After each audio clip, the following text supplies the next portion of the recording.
Hello. Hi there.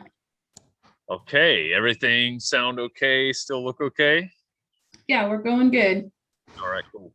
Cool. All right. Well, I would like to welcome Candra Burns and yeah, give you a little bio and then just ask you to tell us about yourself. All right. Sounds good. Oh, let me silence my phone because I'm being very rude right I live on Do Not Disturb. now. Yeah. All right, good. Well, all right, here we go. Okay, so Candra Burns is a virtual international social media consultant, speaker, podcaster, content creator, digital marketer who is bridging age, diversity, and sustainability.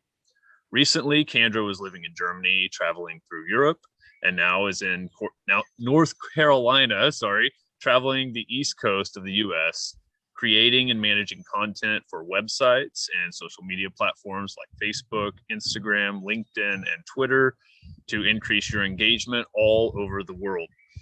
Candra is passionate about helping others, promoting women in wood and forestry, and lots of other topics that I'm into, including mental health. And Candra and I have talked several times before, but never in person. And so I'm really happy to finally get to have our chat, Candra, and thanks for being here.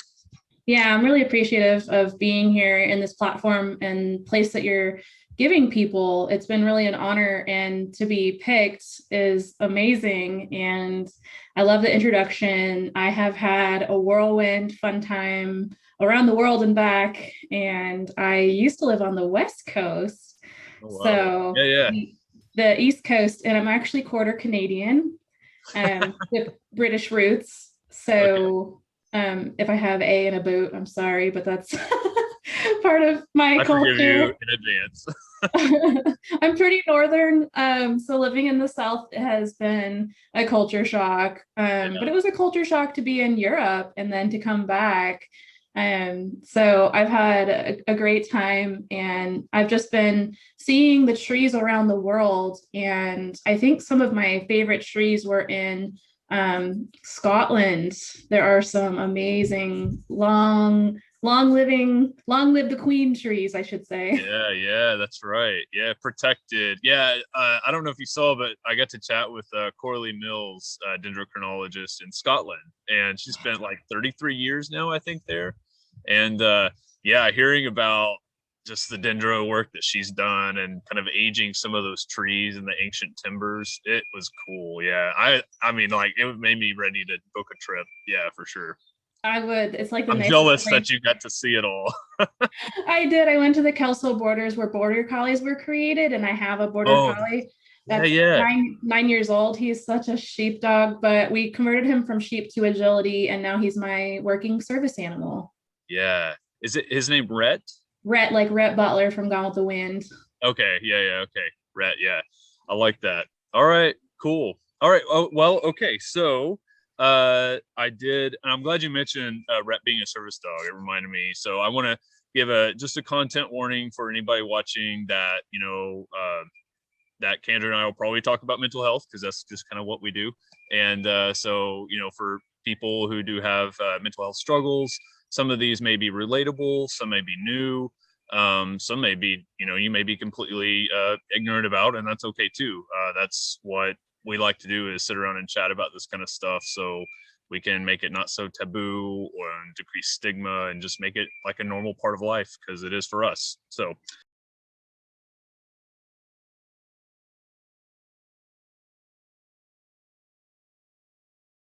all right.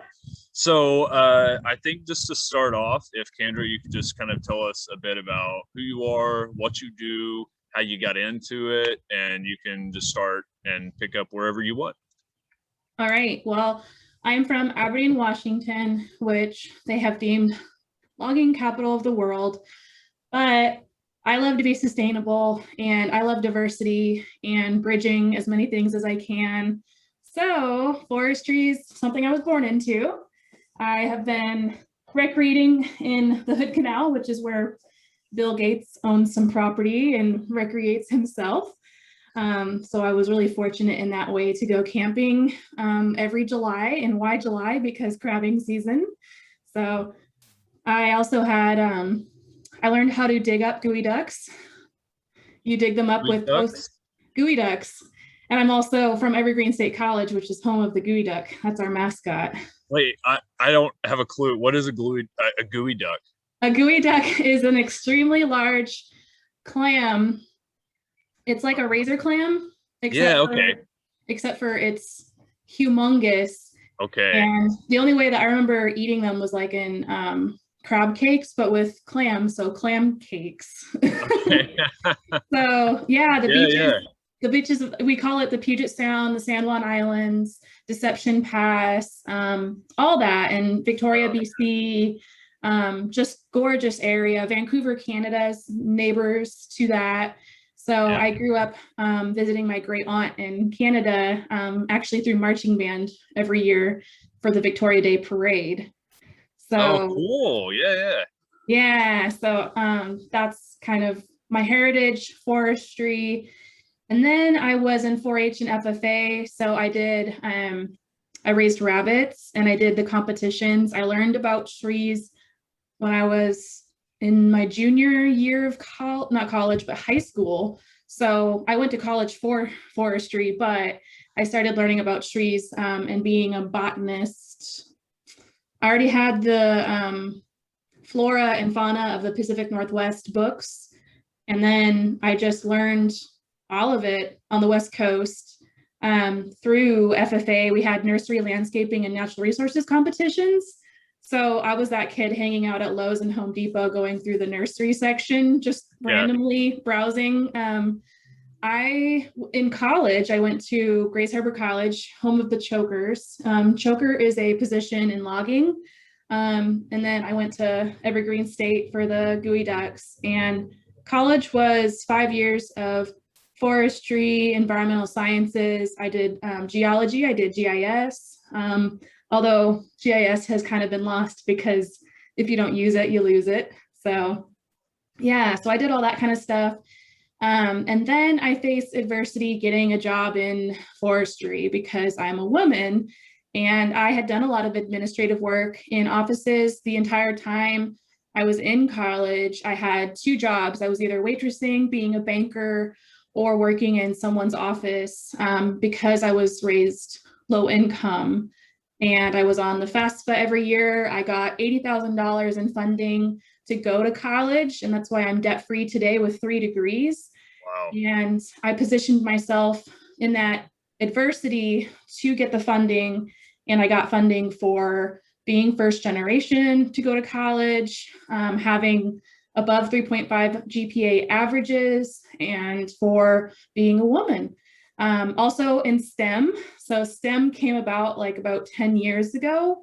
And that's where they were giving funding for people who wanted to do science, technology, engineering, and math.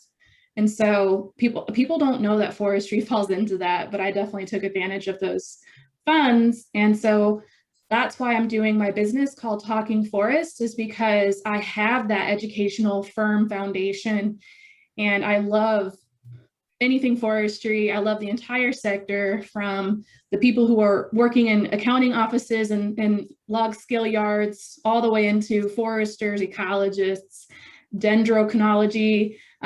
It's just been amazing to touch base with all these people and show them how to promote themselves, because historically, me included, have been introverted. I have actually become extroverted to do everything I do with Talking Forests.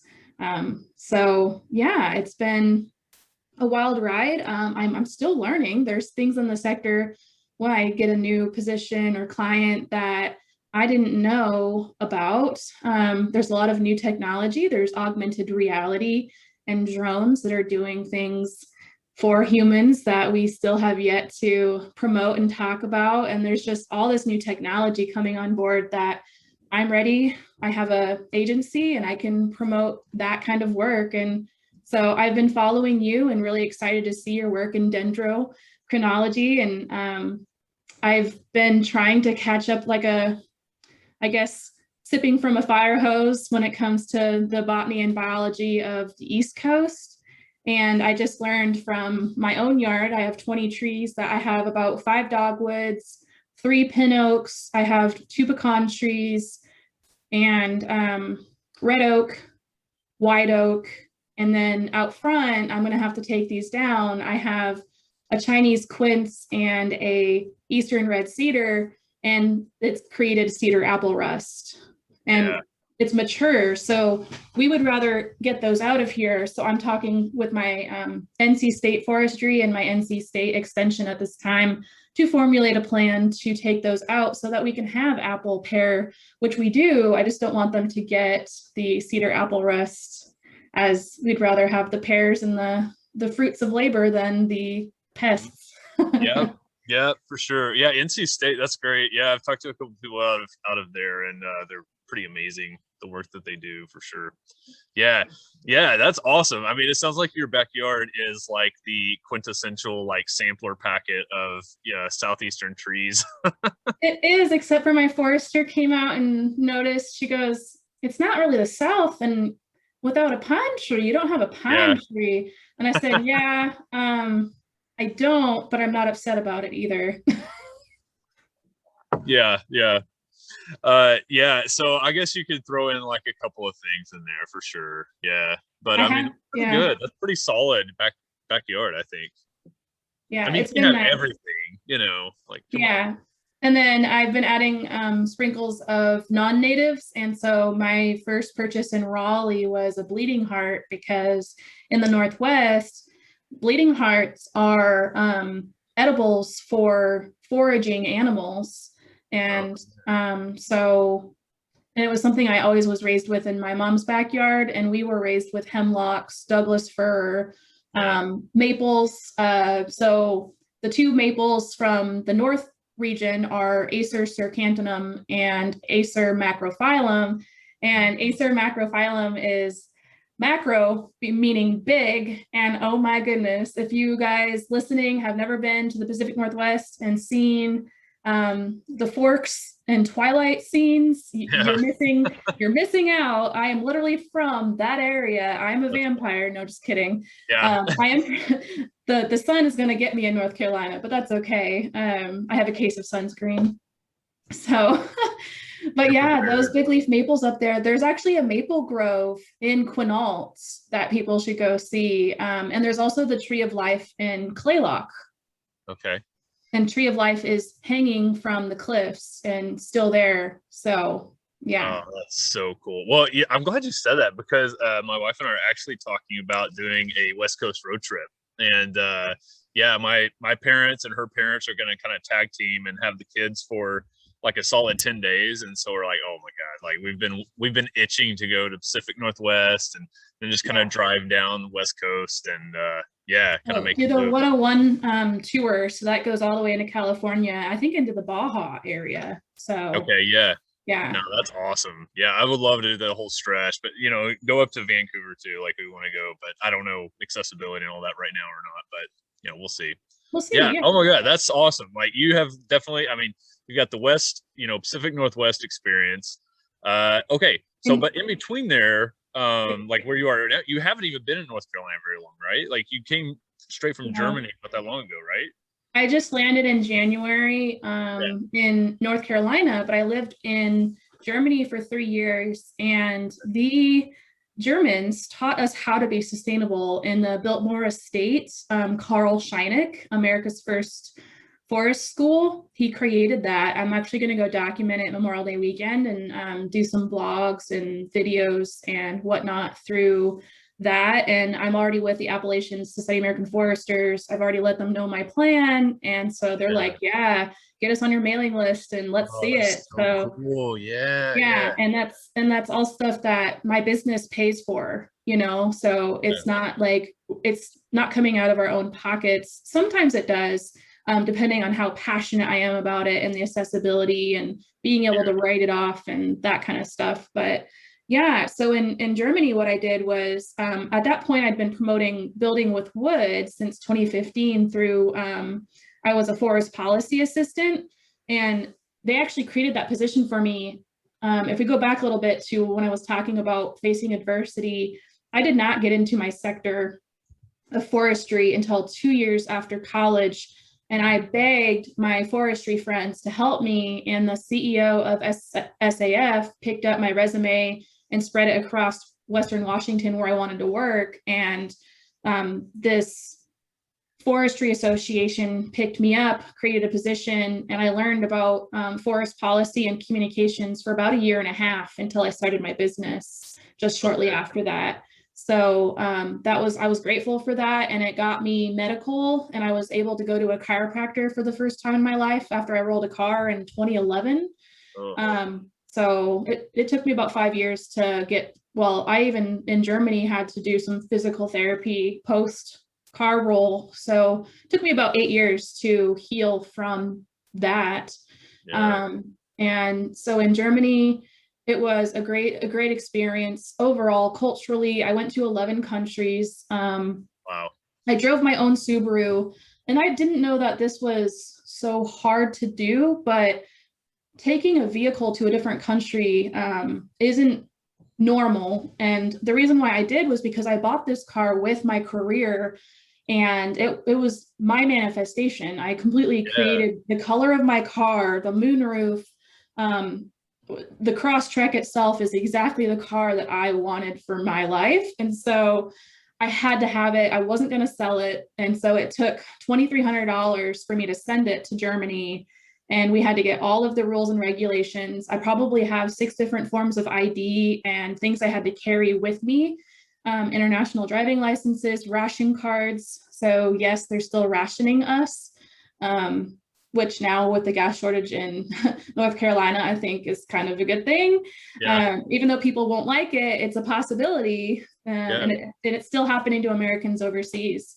So I used my car to go to Poland. I was in the International Forest Business Conference, and I did social media and helped them behind the scenes with their conference. And then oh man, I just did so much. It's just hard to wrap my brain around. I went to, so Poland, I've been to Czech Republic. We went through, this time last year, we were actually driving a week vacation, driving through Switzerland, Austria, Czech Republic, and back. And I think we only stayed like 2 days in Switzerland because a Whopper was $12. Yeah. Right. The Swiss francs. And we also saw Liechtenstein, which is a country that people don't know about. It's 100% debt-free monarchy. Yeah. So the country That's pretty wild. is out of debt, and they're a monarchy like England. So it was so crazy to see all that. And they had Seattle's best coffee. So I took a selfie with the Seattle's best coffee, and I'm like, hey. Shout out to home. Yeah. Yeah, that's my house. Hi, Seattle. You're repping in a country I didn't know existed. We went to Luxembourg a lot. I only drove through Belgium. Unfortunately, I stopped like maybe at a fast food restaurant in Belgium, but Brussels, I just drove around. It was that Brussels, the ring that's around that. That's just a crazy area that was so dense and complex. We did see the Kirchenhof tulips. So I got to see all of the tulips in 2018. So that was really cool. And we planted 150 tulips in our own garden. And so cool. I recreated that with our, we had retainer wall that was already in like planter formations. So that was the entire wall. So we just planted and build it up and daffodils and tulips. So cool. Yeah. And then we rotated it out for peppers, and then we created hot sauce. So we had cayenne, serranos, poblanos. We just now got some Carolina Reapers. We're hoping they can stay. We need a greenhouse. We don't have a greenhouse yet here, but with the hurricane season, we're gonna need a dang greenhouse. You got to protect that stuff for sure. So I was documenting what they call, I'll say it in German slowly, but it's called Baum Wipfeldpfad, which is tree towers in Germany, actually in the EU. So the EU put about, I don't know, $6 billion in funding in building 9 or 10 tall wood tree towers that are made of mass timber. And mass timber can be glulam, crosslam, nailed lamb. So it's actually structurally sound, and it's something that the Austrians and Germans have been doing for way longer than the US. And we're actually taking some of their manufacturing machines and shipping them to the US so that we can create mass timber as well. And so I've kind of been bridging those worlds. And the tree towers, my favorite one was actually in Gmunden, Austria.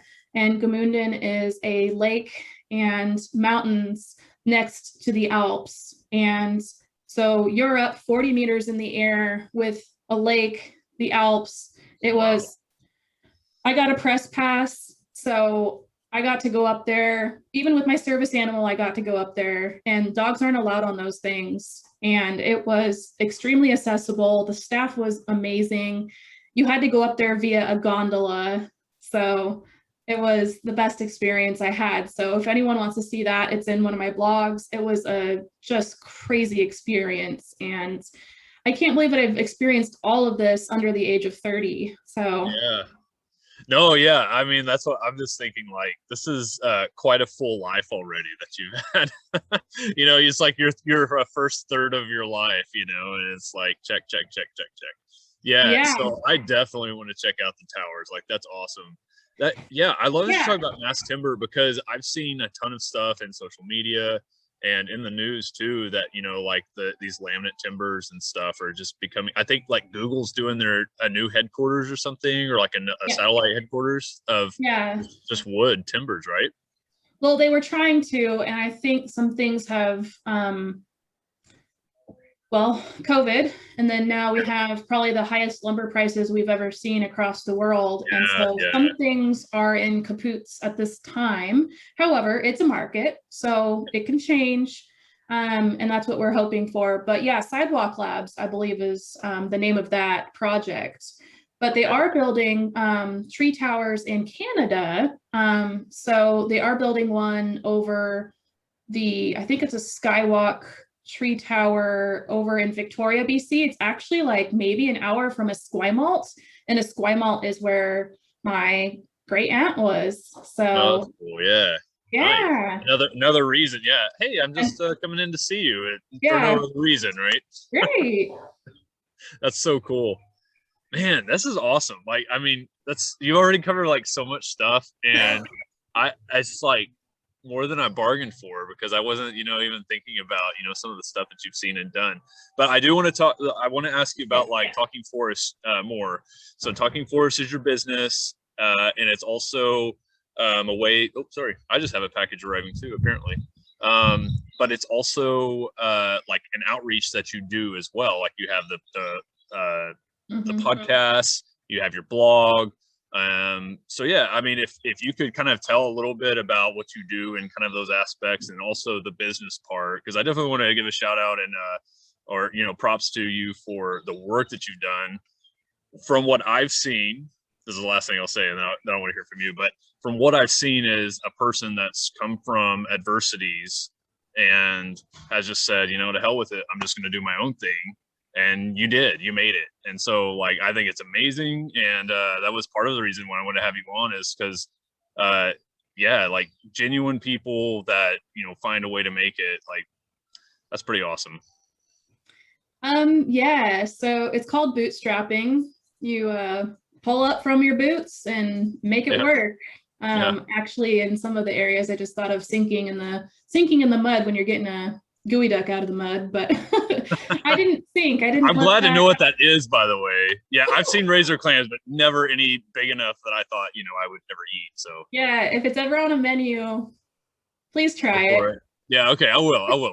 I've never seen it on a menu. I just grew up with it because it was in my camp all the time. But that's part of, just kind of a nuance of being in Western Washington, in that area specifically, with all it's lakes, inlets, rivers, the mountain. You have Mount Rainier, Mount Baker, and then you go to the east side and it's prairie, and it's just the diversity is so amazing.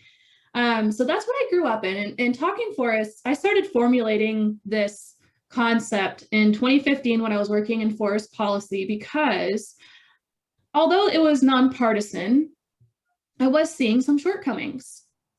And I was seeing people being championed that were the same people over and over again, and they were being sent to the Capitol to talk about forestry. And then I noticed that all of these women were getting told, hey, you're taking meeting minutes. Hey, you don't have a seat at the table. Or, hey, you can do our social media. And they ended up being like office assistants, and it was just added to their other duties as assigned, which in my business, I drew the boundary that that's not going to be a thing ever. Because I do not want to do things in service that I am not able or capable to add if I'm already doing things I am passionate about and add something that I may not be, it leads me to burnout. And then I'm no longer of service. So I learned that through that process, and being able to be a voice for people who I take the goals and objectives of organizations and I analyze what they've already done, where they want to be, and how they want to look, and show that without looking or going towards agendas. Because historically, organizations, either in forestry, didn't talk about themselves. They only had internal newsletters or newspapers and magazines, and those archaic things that are hard for us to continue digitally converting. So I will do that. If that is the company and the way that they advertise, I take their brochures and magazines and things and convert them digitally and turn them into digital content and spread it across social media. So that's a service I have. And some of the messaging they are very passionate about, and they take certain angles that make sense to them, but not to the public. Sometimes the public doesn't understand. They don't know what dendrochronology is, and they don't know what civiculture is. They don't know what forced menstruation is. And so those are things that are so hard for them to not be a part of, and they can't be a part of it because they don't understand it. So in Talking Forests, it's literally that I take messages and in writing and translate it to something that is in bite-sized pieces on social media that people can understand and translate, and that starts to reach the public, because they are always scared of some of the things that this sector does, but this sector didn't know how to talk about doing it. And there are times where hikers and recreators will bounce heads with loggers and foresters. And those are conversations that I smooth over, and reputation management is something I'm able to do, because at this time, I am able to be yelled at and draw that boundary and say, no, this is unacceptable, and turn it around. And I've even offered to feature people's photos in logging groups specifically, and they didn't know how to send me a picture. So I will turn it around either by ignoring, drawing my boundaries, messaging, or I will try to turn it into a good conversation and educate. A lot of organizations want to educate, they just don't know how to create content. So that's why I'm doing that in conjunction with them. So I have the background knowledge and I have an entire life of forestry, gardening, nature, botany, everything that has to do with it. And it's just part of my passion as a nature empath. So I can feel and see and do through the woods. And it's been really amazing to harness that with Talking Forests and show people how to promote themselves and get their word out and build a following. But I like to build organic following. So people that are going to engage with your content. And in my speeches I do around the world, I talk about, yes, people buy followers, but that's not what we're here for. We're here for real people who care about whatever our platform is and who will engage with us and actually talk and cross promote what we're doing.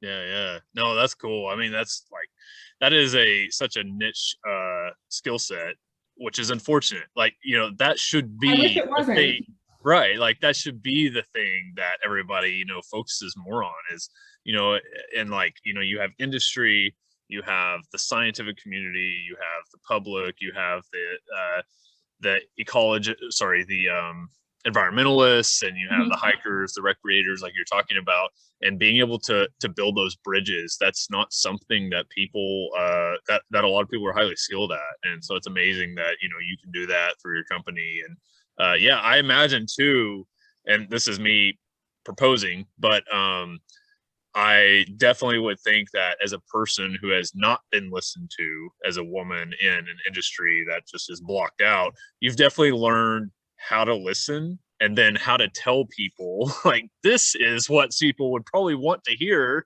taking it from somebody who has never been listened to. So yeah, that's really cool. Like, what an amazing skill set and service that you offer. That's awesome. So like, I mean, how much enjoyment do you get out of doing that? My favorite part is featuring other people, and the podcast is something that wasn't in my business plan. But the person who inspired me was back in the day. I don't really listen to him now because it's more saturated and overwhelming for me. But Gary Vaynerchuk out of New York, he is a serial entrepreneur in a tower in New York. And when he said, "Here's Anchor.fm, they will take care of you, and you can just put a episode on and it will spread to 5 platforms." I said, okay, I'm going to try this out. And then I just put my passion at work and started with the students I was mentoring. So that's another service I've been doing, is helping students to achieve what I achieved and getting the scholarships, helping them be active in Society of American Foresters. And some of these archaic groups of people don't value people like me because they don't know what service I offer. And so that's been really hard to navigate as well. When I say I'm going to do a contest and I'm going to get all these photos from people, they're like, well, they're not members. And I'm like, but we need more members. We're dying. So what else am I going to do? And it actually was a cover photo contest, and I was able to get weekly content from high-res photos that people were submitting of beautiful Western Washington, Western Oregon, Pacific Northwest in general, like photos of eagles, photos of the beaches, photos of forests, and all the different ecosystems. And it was just amazing. So now I've just replicated that and done it for clients. Yeah. Oh, that's awesome. I love that. Yeah. I love what an opportunist you are. They're like in the most positive way. I don't mean that. Yeah. I mean, that's what it is. Like, there's opportunities everywhere. That's something that I've always been told. Like, there's opportunities everywhere every day. You just gotta, look for them and be ready, I hope to be less of in the Maslow's hierarchy of the bottom. But the survival part of it is I've accepted it's part of me now, and that has gotten me where I am today. Yeah. I feel like that's a good segue. So like we can talk about kind of, because I know like for you, like mental health journey has been such a big part of it. And you talk a lot about boundaries, and I love that, because that is something that I know, like for me growing up, for you, you've mentioned it as we talked, like boundaries were like, what boundaries? They were eroded.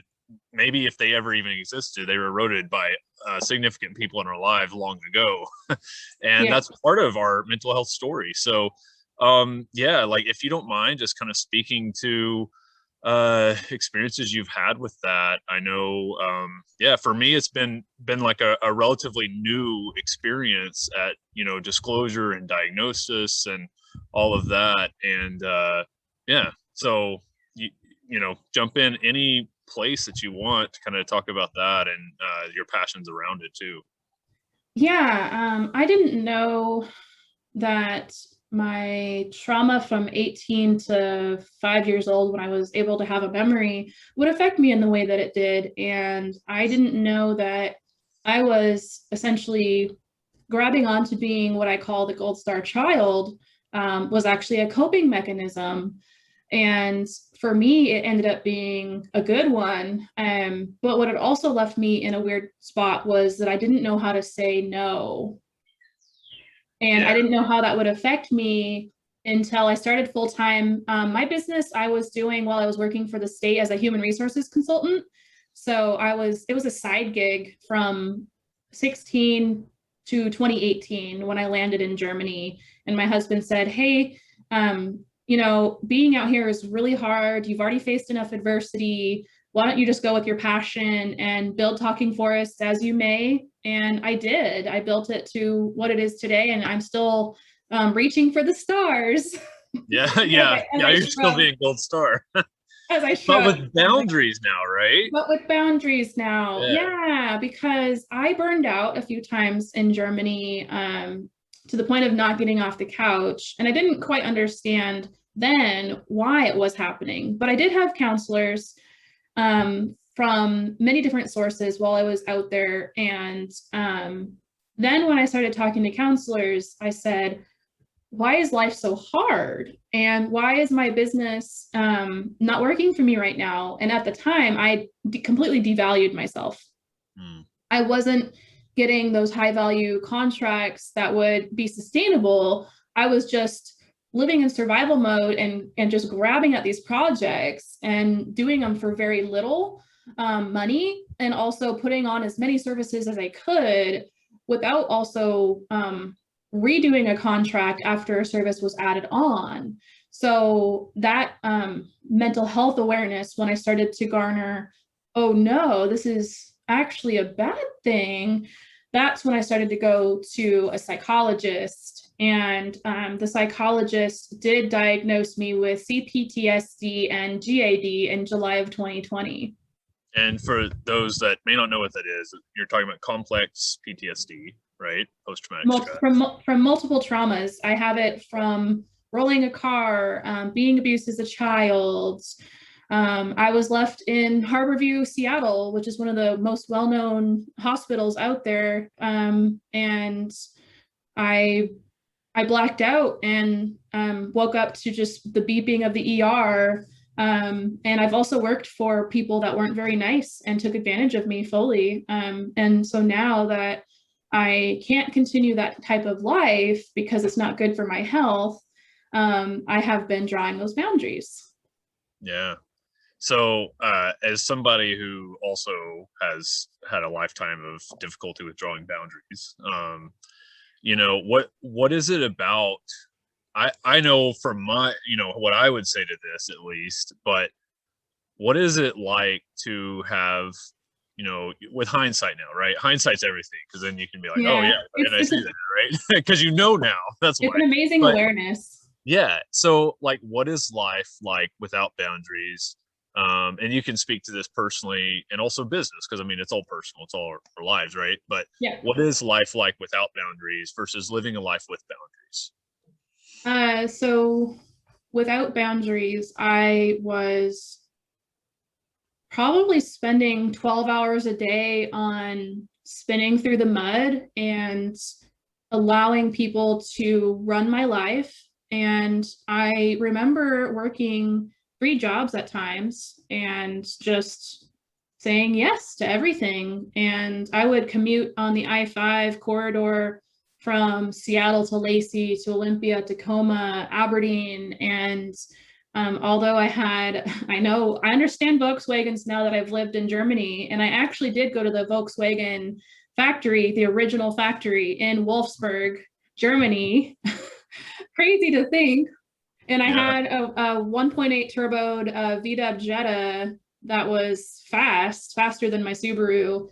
And I zipped up and down I-5 my entire life to get out of being low income. All I knew was I needed a better life. And while I was in that mindset without boundaries, I was putting myself in a position to have people take advantage of me.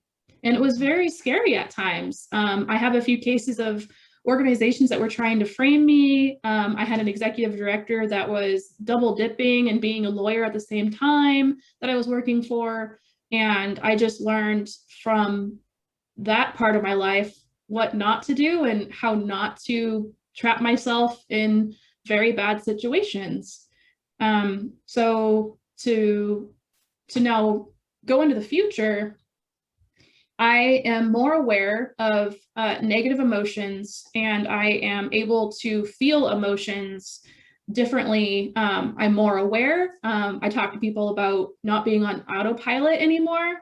Um, and so there's times where my CPTSD, what happens is I'll trigger into this doesn't feel good, and I will immediately tell someone off or draw that boundary too quickly.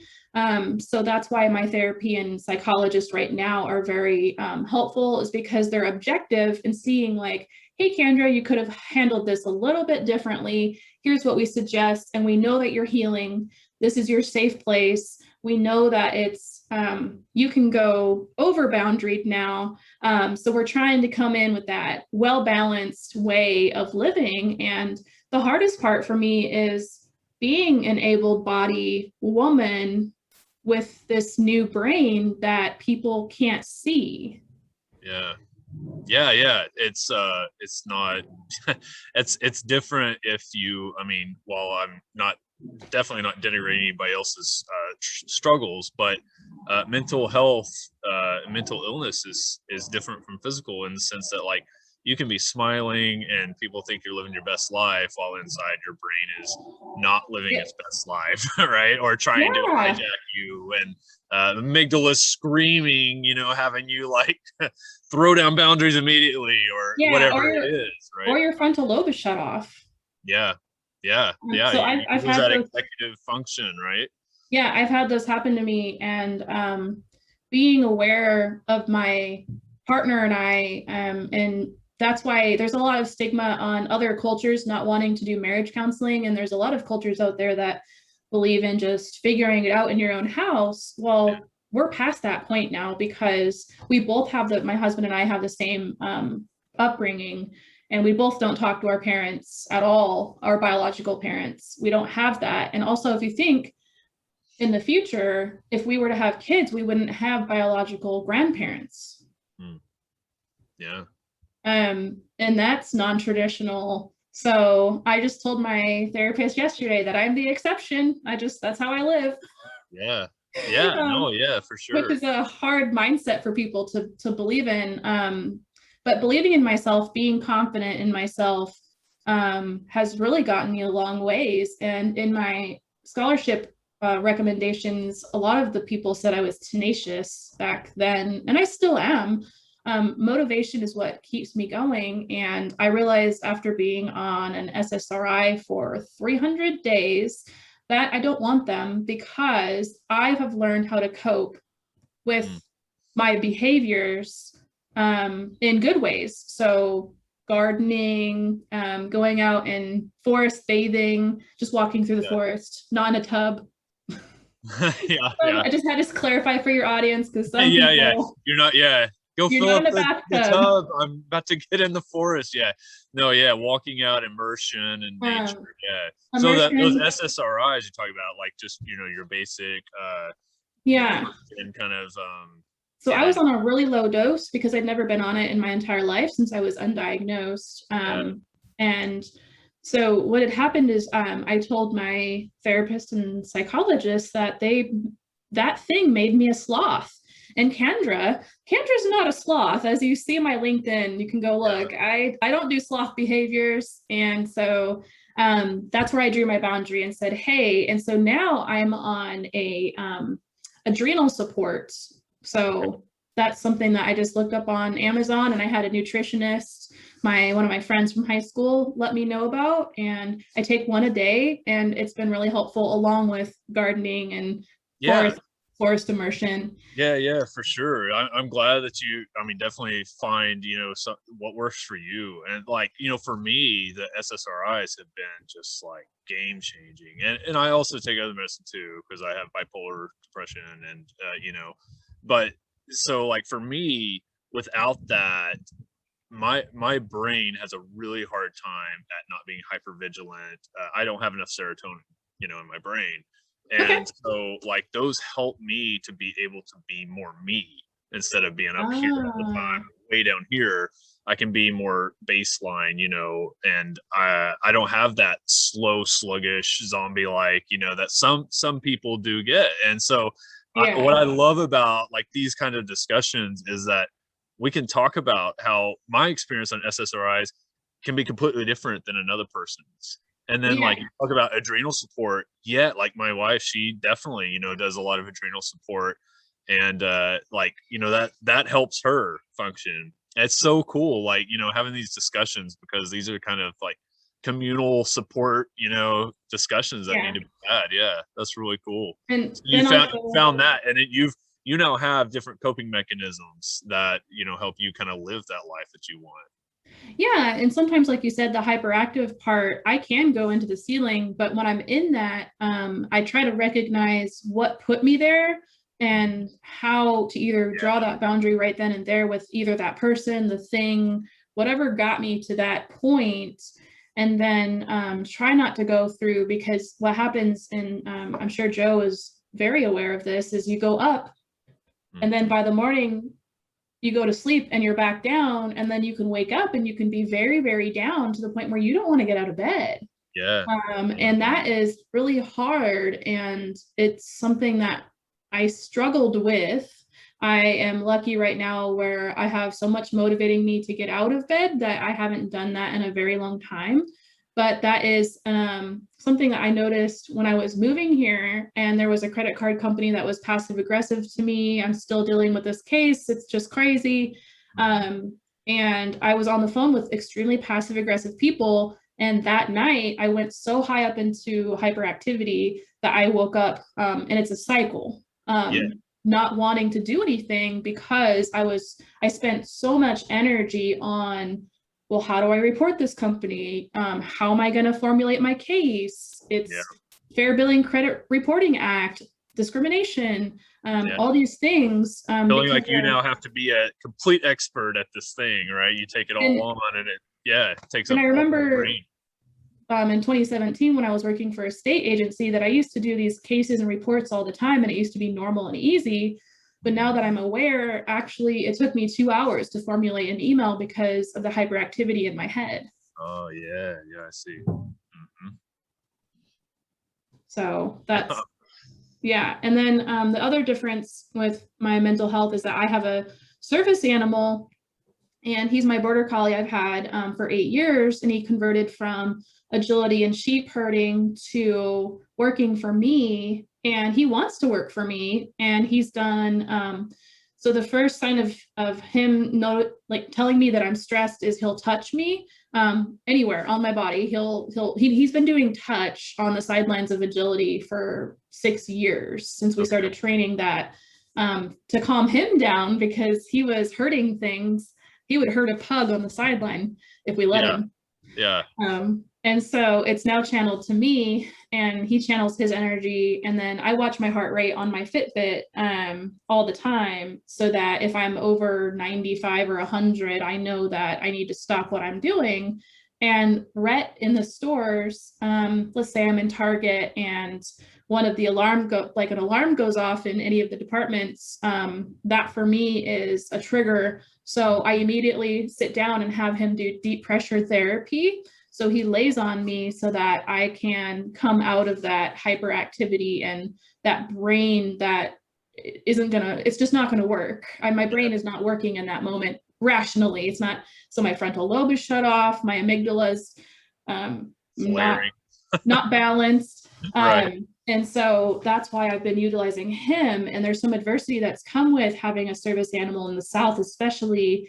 People don't see me as a disabled person. They see me as an able-bodied woman with a dog. And I have gotten yelled at for, we're not, we don't allow dogs in here. And that has been a stigma that I didn't know existed. And also, they assume I'm military. There's also been some people that said, "Are you blind?" Mm. Because you have it, just because you have a service dog. Yeah. Yeah, and it's just since a lot of people are telling me that I don't need to talk about my disability, but for me, I'm a verbal dumper. So I do talk about it, and I'm open to talk about it. So I educate a lot of people, and it's just something I have to do because um, my options are, do I let them know that what they're doing is inappropriate on the spot? or do I just leave and go hurdle in a fetal position and put my dog on top of me, you know? Yeah. Yeah. And I can do a little bit of both. Sometimes Rhett will lean into me at the counters, especially at any retail counter. He's always like leaning against me because he knows that the checkout process is super hard for me. I have Yeah. an example of where I have a routine in stores that I didn't even know I had until someone tried to break it. So I have reusable bags. I've had them since 2012. And so I brought them into a store, and the first thing I do is I put them up on the back of the counter so that they know physically they cannot bag my groceries in plastic bags, um, in their bags. And so I did that. Then I put everything on the belts, and then he checks everything out, or he or she checks everything out, the checker, and then I put everything in those bags. And then I put my phone number in the pin pad because that's the MVP program.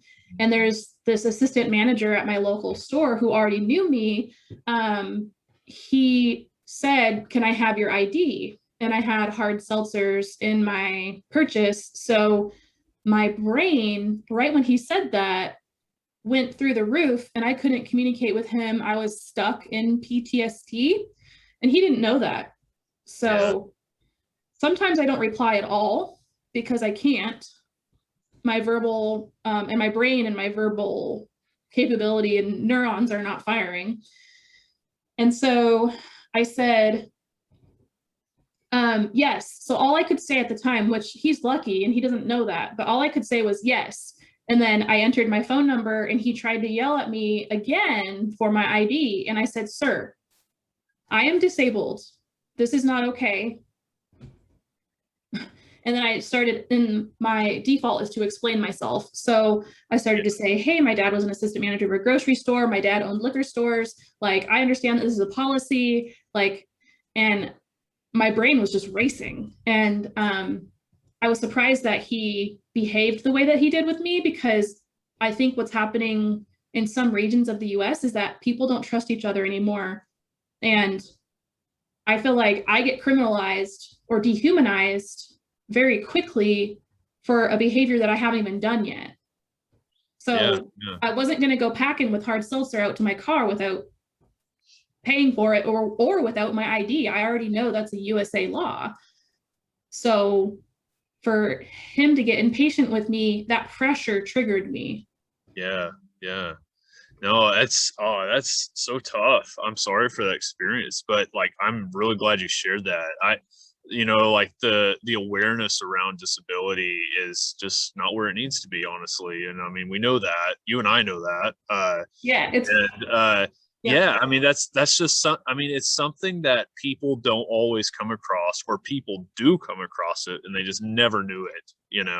And I just think it's so valuable to be able to speak to these things. And hopefully, with more, we need more psychoeducation in Yeah. school. We need more of this broadcast and people to understand that. I'm thankful that you shared that experience. Yeah, All of that. it's a simple one. No one thinks anything of it, but Yeah. what I'm asking people is to not pressure people, and that other people have their own timeline and their own routine. And um, if they get caught out of that routine, or if that routine is something that helps them with their disability, and you try to change it for them, that it could be damaging. Yeah, for sure. For sure. Yeah. Interrupting those processes that need to play out. Yeah. No, thanks for sharing that. That's awesome. I like this, I appreciate you being vulnerable and sharing, your mental health story, because yeah, I hope to just continue to have these. And, before too long, we'll kind of have like a broad spectrum of, issues on display Yeah. that more people can go to as resources. Yeah. Yeah, absolutely. So what I'm trying to say to your audience too is, don't be afraid to let, you can have your own timeline, and let people know that so not responding to the checker would have been probably a little weird for that person. But luckily I got out of my head and I was able to say yes. But don't let people pressure you. It is your timeline, it is your routine and your body, and you know it the best. Yeah. No, thanks for that. That's really good. Good advice. That was hard learned. Yeah. Okay. Thanks for that. Okay. So how about doing some questions? Yeah, let's do that. Okay. So I'm going to start off with my favorite question. And I don't know if this will be as hard for you as it is for me, but it is, what is your favorite tree? Ooh, well, yeah. I love that. That's my favorite. Is when people go, ooh. Dendrochronology is Uh-huh. something I was very interested in when I was learning about it in forestry school. Yep. I've been around tree rings and tree logs and all of this my entire life. I learned actually I even though I have all these disabilities that we've been talking about, I could probably live in the woods and I would survive. I know what to survive Yeah. off of. I know that cascara will make you have really bad diarrhea. So, like I know all these nuances. I know Yeah. I know Amanita muscaria is a mushroom that is the Alice in Wonderland mushroom, and you can try to ingest it, but what will happen is you'll start tripping and you could possibly die. Yeah. So that's not the kind of trip you want to go on. But I learned a lot. I know a lot of shrubs, trees, all of that. And man, I think that the Douglas fir is quite interesting, and it actually is named after a person. And the reason it's named after a person is because it is not a true Abies. Yeah. Abies is the fir classification, and so I'm going to show my super nerdy side here, but Fustutusuga menzizii Yeah. Nice. is a very interesting tree in that it can grow super quick and it can still be stable for lumber. What I mean by that is that the tree rings can be compact and also have some very good growth spurts. But then when it's cut for either a pole, a piece of lumber, or furniture, it can still be extremely hardy and last a very long time. And my favorite thing to do was in Europe randomly find Douglas fir because it's for me a Pacific Northwest tree. So when I go other places and I see that tree, I actually know the cones because they have little squirrel tails coming out of them. Yeah. And I know the smell of that tree because it's something I grew up with and it's a very familiar smell. So when I was going through these tree towers in Germany and other countries surrounding, there were a few times where I could smell it. And I'm like, where are you? Douglas fir, you're here. I would like Trying to eyeball it locate. and like try to locate it. And yeah, there were times where there were educational signs I took pictures of that I could probably send you for this so you can help promote it. But yeah, there were Douglas fir trees, and there was a legacy tree stand that was over 100 years old from a forester in Darrington, Washington, where they actually imported, when you were able to, the Douglas fir seedlings to Germany, implanted them in Seefeld, Germany.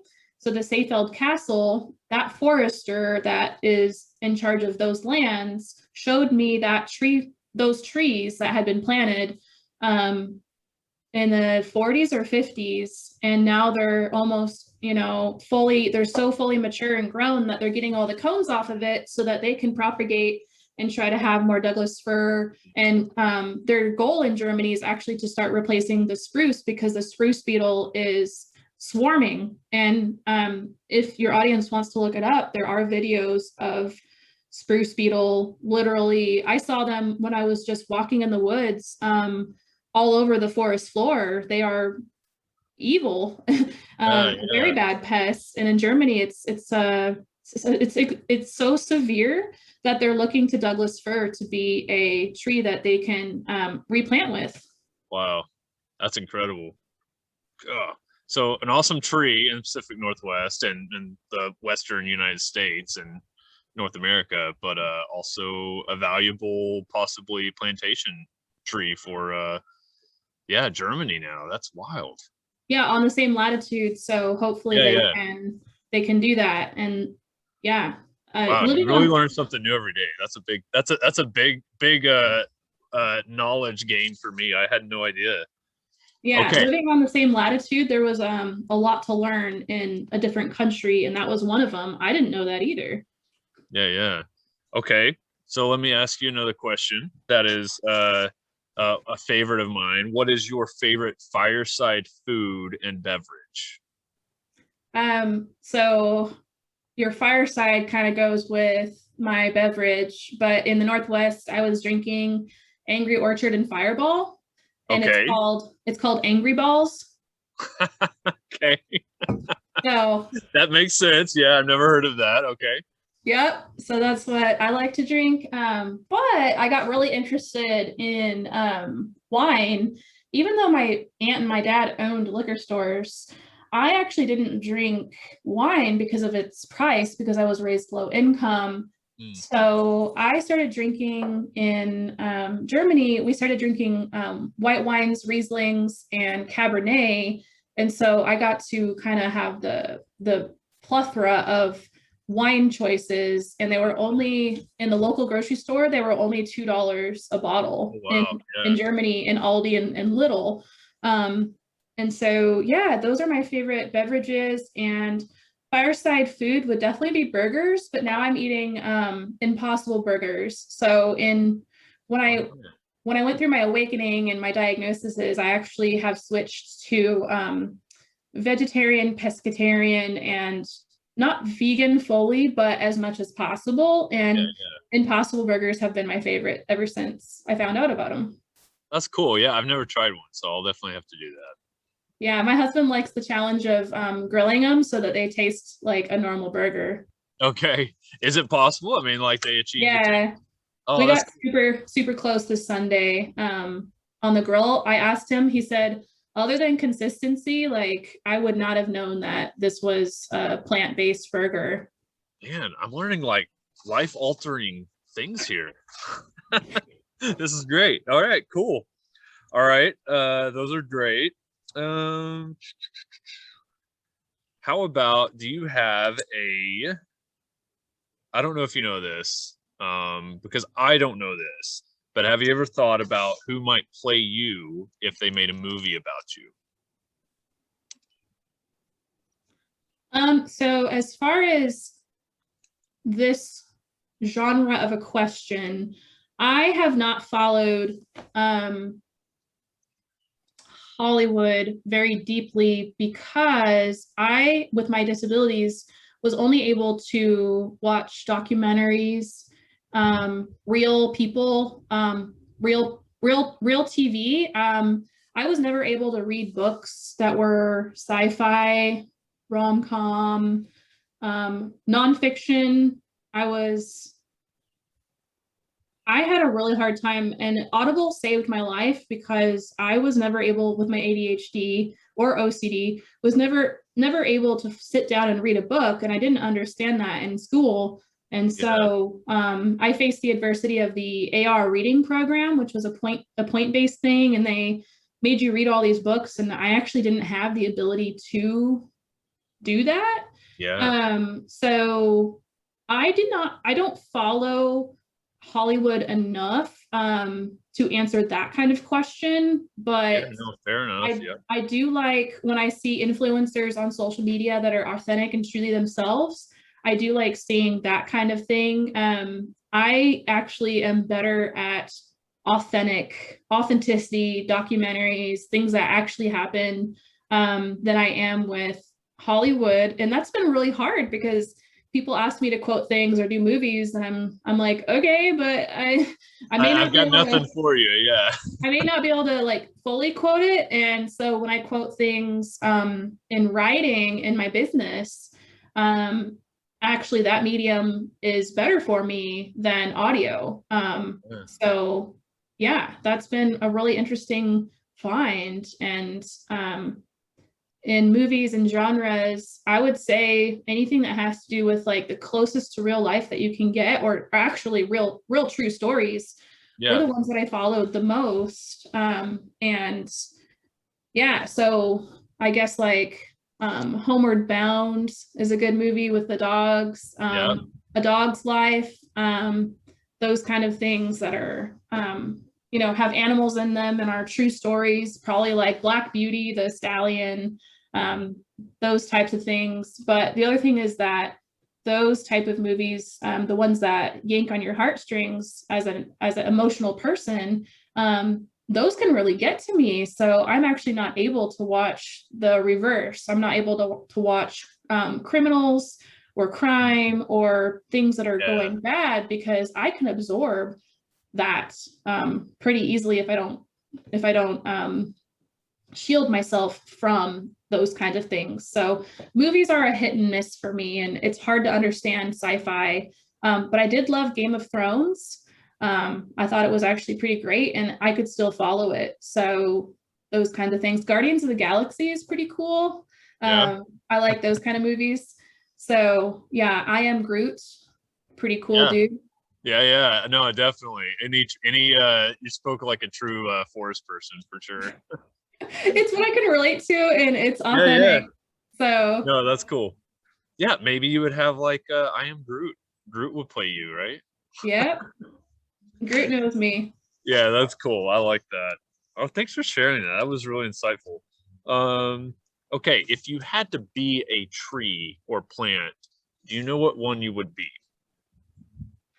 Some of the older trees that have been around for generations and generations and generations. I've actually been around some of the oldest trees in the world, in the Northwest and in Europe, and I have rooted into them and um, gained some of their wisdom.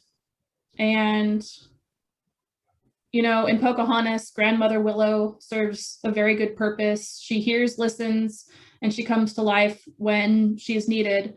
That's why the trees exist. And they're there to tell their stories and help you tell your story and help you understand your story. So I think they're, the true storytellers of the world, and the ones that have been around for thousands of years. I really get a lot of wisdom from and understanding of the world. I mean, they've seen the wars, they've seen the famines, they've seen peace, they've seen the world tearing down walls, such as the Berlin Wall, which I have touched before and started crying immediately because I could feel all of the trapped people and their liberation in 1989.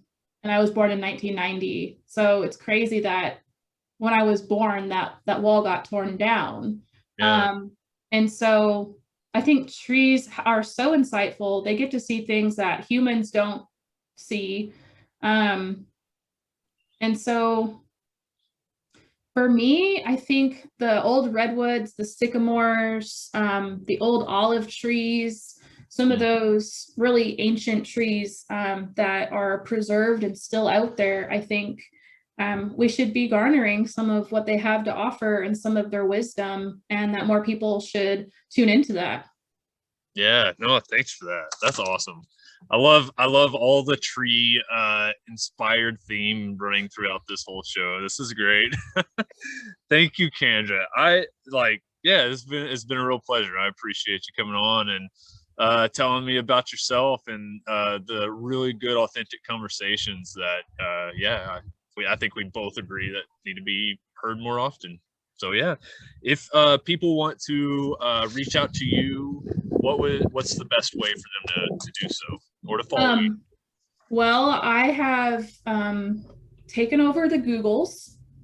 Okay. So all you have to do is type in talking forests, and everything I've ever done in my business will pop up. And then Candra Burns, you can type in, and everything I've done personally, professionally, under that name will be there. My maiden name is different. But mostly my maiden name has like my high school track records, like tracking cross country. I mean, boring stuff that I did to get where I am. It's cool that you have that. I don't have any of that stuff. In the USA, they tracked all that pretty heavily. So yeah, I've done a lot of newspapers, magazines. I am going to continue to be on podcasts and feature other people. And, even with all the adversity that people face, they can look at someone like me and go, wow, she's still killing it. Like Yeah, no, that's I cool. haven't stopped. I mean, there's times where, to be honest, I'd rather have a blank schedule, and sometimes I purposely do block out my schedule and just have that self-care time, and we all need some of that. Yeah, for sure. Well, thanks for that. I appreciate it. Yeah, all right, cool. Well, anybody listening, I'll make sure we put that in the description and everything, obviously, so people can link to that Yeah, at Talking Forests is on taken. Twitter. Yeah, yeah, that's right. That's right. All right. Well, cool. Well, it was great to chat with you, Candra. And yeah, I look forward to obviously we see each other on the Twitterverse and LinkedIn and everywhere else. But yeah, I look forward to talking to you again Yeah. through chats and whatnot. Yeah, I'm excited for this YouTube imprint we're gonna have eventually. So yeah, Yeah, yeah, for we'll sure. be up there as well. So For all right. sure. Well, it's All been a right. pleasure to be on Fireside Chats, and I think it's fitting that I like Fireball and cider, and I like those forestry times and those chats at the fire. So I feel like we've done that. We've accomplished a great episode here. Thank you. Absolutely. Thanks, Candra. And I'll talk to you soon. All right, thanks. All right. See ya.